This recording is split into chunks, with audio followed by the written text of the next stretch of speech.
Assalamualaikum warahmatullahi wabarakatuh. Perkenalkan, nama saya Mufti Amirul Mukminin, NIM 20413846216. Saya di sini akan mempresentasikan untuk materi mata kuliah perilaku organisasi, yaitu Personality and Value, kemudian Perception and Individual Decision Making, atau kepribadian dan nilai-nilai persepsi dan pengambilan keputusan individu. Yang pertama, dasar-dasar perilaku individual. Semua perilaku dibentuk oleh kepribadian dan pengalaman kita.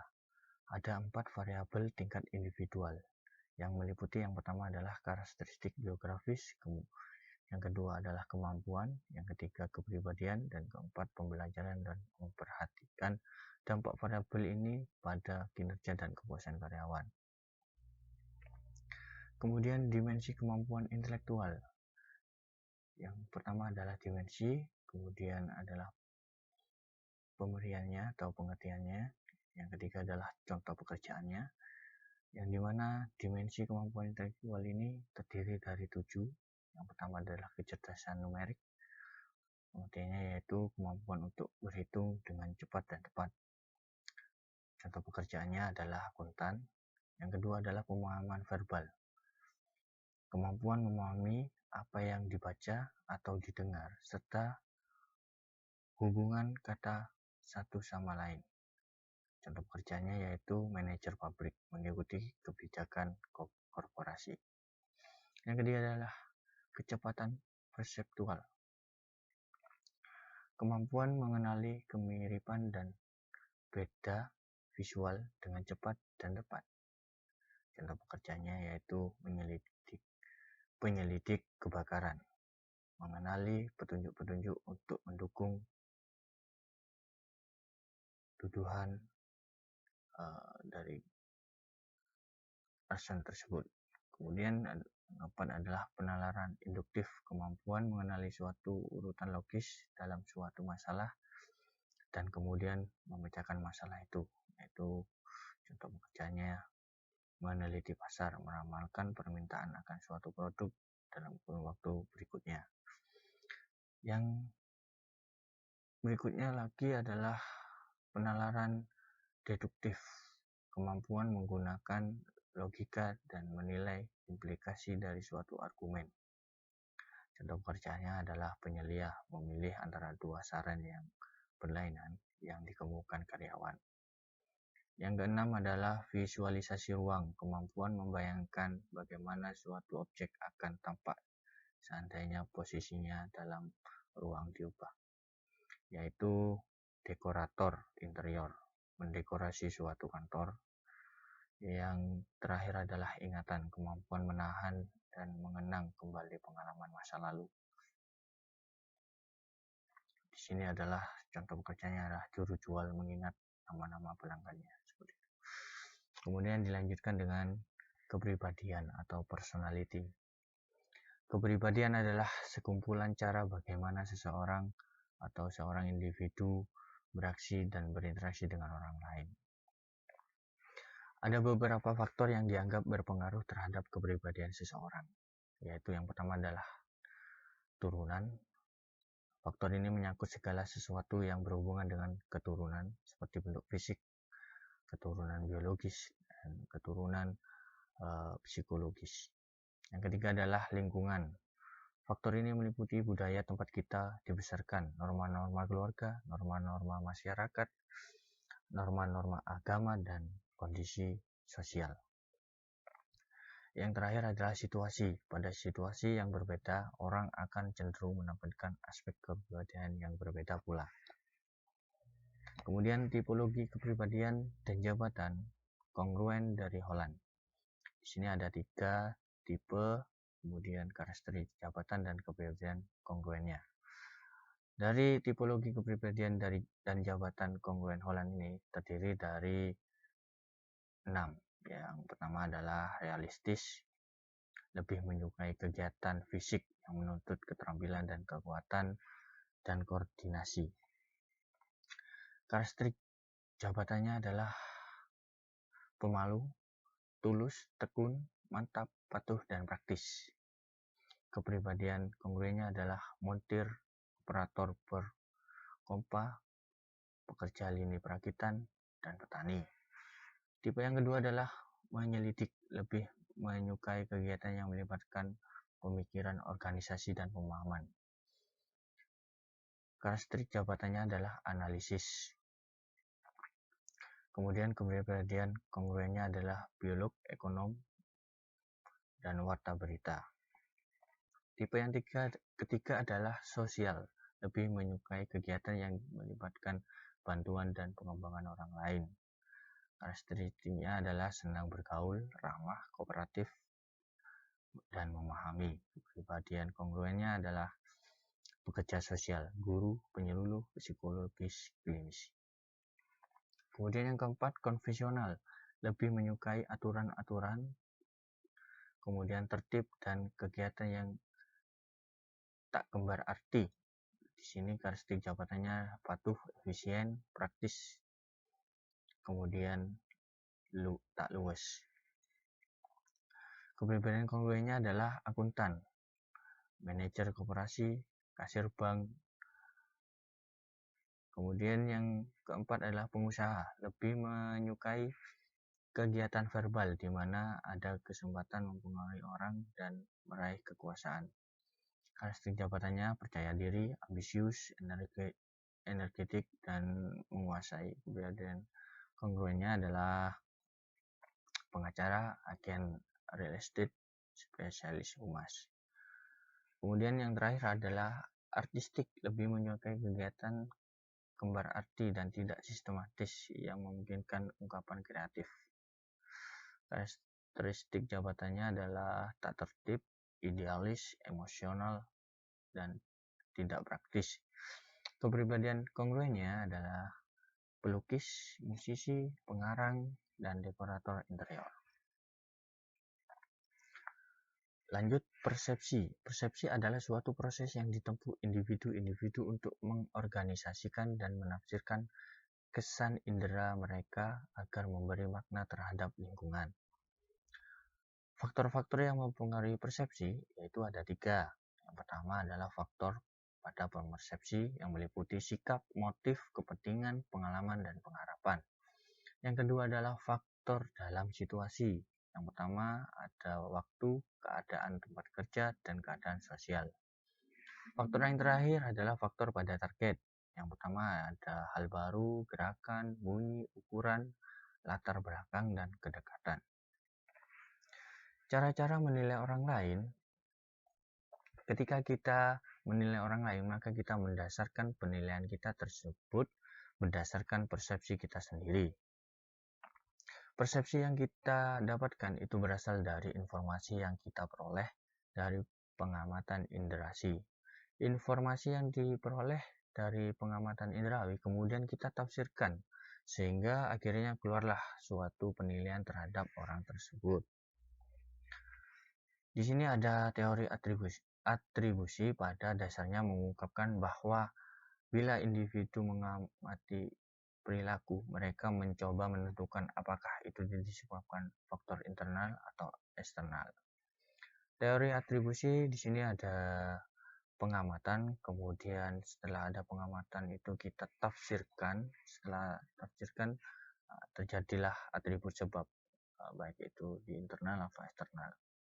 Di mana yang pengamatan ini adalah perilaku individual, perilaku kita sendiri, dari individu kita sendiri, kemudian ada kekhususan pada penafsiran, ada konsensus, dan kemudian konsisten. Setelah penafsiran ada internal, di mana tinggi, kemudian eksternal ada rendah, kemudian sama juga di konsensus ada internal eksternal, tinggi rendahnya, kemudian konsisten di internal dan eksternal ada tinggi dan rendahnya.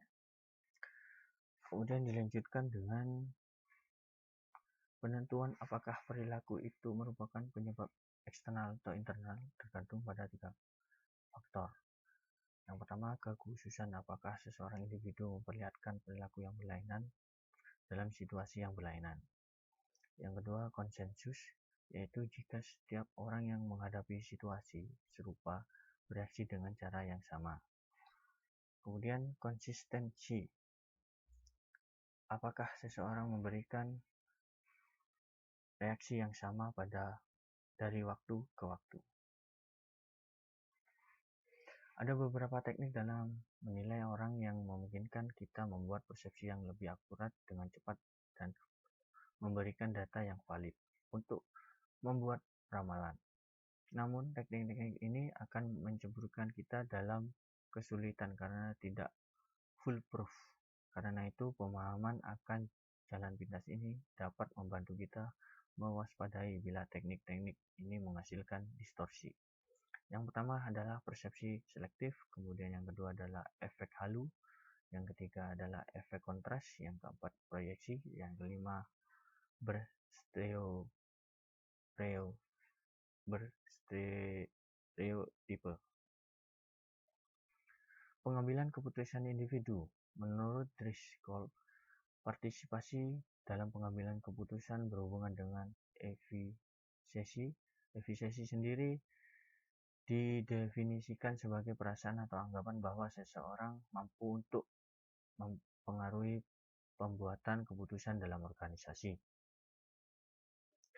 Robin and Schutke menghubungkan proses pengambilan keputusan dengan persepsi. Begitu pula dalam hal partisipasi dalam pengambilan keputusan yang berkaitan dengan efisiensi, yang tak lain merupakan persepsi seseorang akan dirinya sendiri. Jadi keterlibatan dalam proses pengambilan keputusan di dalam organisasi ditentukan oleh persepsi individu terhadap dirinya sendiri.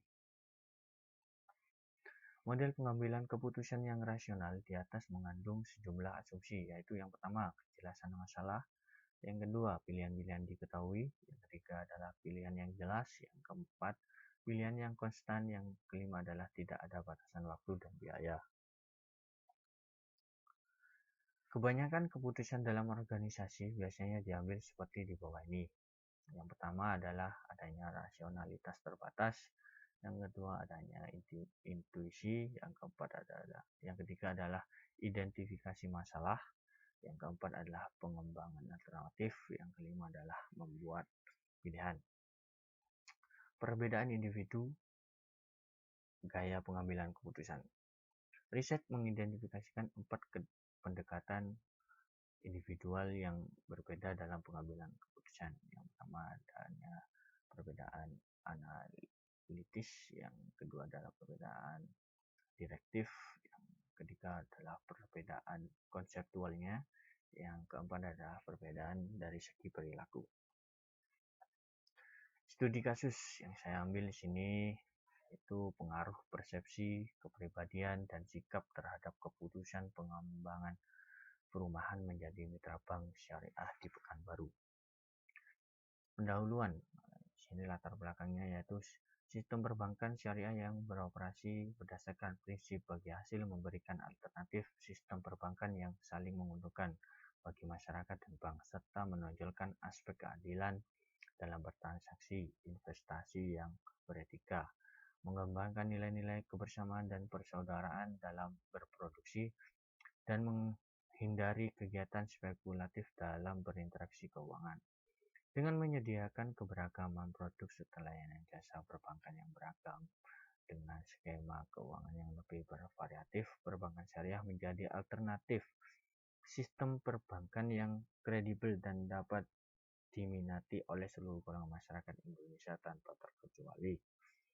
Salah satu tantangan paling berat yang kini dihadapi oleh bank syariah adalah banyaknya tudingan yang mengatakan bank syariah hanya sekedar perbankan operasional yang ditambah berlabel syariah. Tantangan lainnya adalah bagaimana menonjolkan ciri khas perbankan syariah, yakni bank yang secara langsung membangun sektor real dengan prinsip keadilan. Perbankan syariah memiliki tantangan dari sisi pemahaman sebagian masyarakat yang masih rendah terhadap operasional bank syariah. Masyarakat secara sederhana beranggapan bahwa dengan tidak dijalankannya sistem bunga, bank syariah tidak akan memperoleh pendapatan dan keuntungan. Konsekuensinya adalah bank syariah akan sulit untuk bertahan. Salah satu produk yang telah dikembangkan oleh Bank Syariah adalah pembiayaan rumah atau yang sering dikenal dengan istilah KPR Syariah, pembiayaan kepemilikan rumah kepada perorangan untuk memenuhi sebagian atau keseluruhan kebutuhan akan rumah tempat tinggal dengan menggunakan prinsip jual beli murabahah, di mana pembayarannya secara angsuran dengan jumlah angsuran yang telah ditetapkan di muka dan dibayar setiap bulan. Harga jualnya biasanya sudah ditambah dengan margin keuntungan yang disepakati antar bank syariah dan pembeli. Penyelenggara pembiayaan KPR ini terlibat unit-unit usaha lain, salah satunya dengan perusahaan pengembang perumahan yang menyediakan lokasi tanah pembangunan rumah dan membangun rumah untuk dijual kembali. Hal yang ditetapkan dalam pembiayaan KPR antara lain harga jual kontan, uang muka, angsuran bulanan, dan benda-benda lain yang harus dibayar oleh pembeli atau debitur. Misalnya pembiayaan penyumbangan listrik, administrasi bank, dan biaya notaris. Menggunakan jasa keuangan konvensional menimbulkan kekhawatiran bagi sebagian orang, sebab bisa jadi kondisi politik dan ekonomi menjelang kenaikan harga bahan bakar minyak dan pemilu berubah. Jika hal itu terjadi, suku bunga naik dan akhirnya berdampak pada besarnya cicilan yang harus dibayarkan pada bank. Cicilan rumah yang tadinya rendah tiba-tiba naik drastis karena perkembangan tingkat suku bunga. Di sini komposisi pembiayaan yang diberikan bank syariah dalam miliar bisa dilihat dari tabel pembiayaan perbankan syariah dalam bentuk miliar rupiah. Indikatornya pembiayaan musyarakah, kemudian pembiayaan mudarabah, kemudian piutang murabahah, kemudian piutang salam, kemudian istisna, kemudian lain-lainnya. Di sini dari tahun 2011, 2012, 2013, dan akhir 2014 dan pertengahan 2015. Kemudian komposisi pembiayaan KPR yang diberikan bank umum dalam miliar. Di sini keterangannya untuk pemilikan rumah tinggal, untuk pemilikan flat atau apartemen, di sini untuk pemilikan ruko atau rukan. Dari tahun 2011, 2012, 2013, 2014 akhir dan 2015 pertengahan.